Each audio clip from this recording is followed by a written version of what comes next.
Nima uchun bugungi kunda o'sha fuqarolarning murojaatdan kelib chiqib bevosita aytaylik, xonadonlariga avvallari o'sha 30 yoki 35 kunda gaz kirib suyultirilgan gaz kirib borgan bo'lsa, bugungi kunda 65 kunda ham xonadonimizga gaz kirib kelmayapti degan gaplar aytishyapti. Bu qanchalik haqiqat o'zi?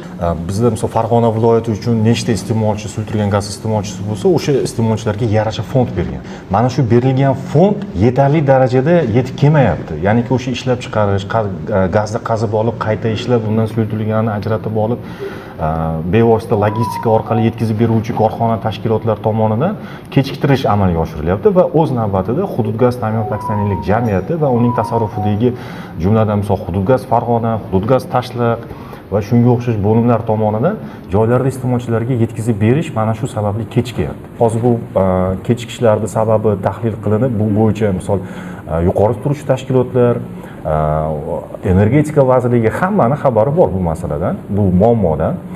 Lekin bu har yili misol mana shu oylarda bo'lib turadi. Chunki bu gazni qayta ishlab, misol mana Qashqadaryoda zavodlardan biz olamiz, misol boshqa xorijiy aksionerlik jamiyatlaridan olishimiz mumkin, yetkazib olib, ular biz faqat ta'minlovchi tashkilotimiz xolos, ular bizga yetkazgan gazini biz ta'minlab beramiz. Har yili misol mana shu qazib oluvchi korxonalar o'zlarini rejaga asosan ta'mirlash, o'sha quvurlarni, gaz jihozlarini almashtirish ishlari bilan shug'ullanishadi va mana shu ham gazni joylarda iste'molchilarga yetkazib berishda ozgina shu uzilishlarga, cho'zilishlarga sabab bo'lyapti.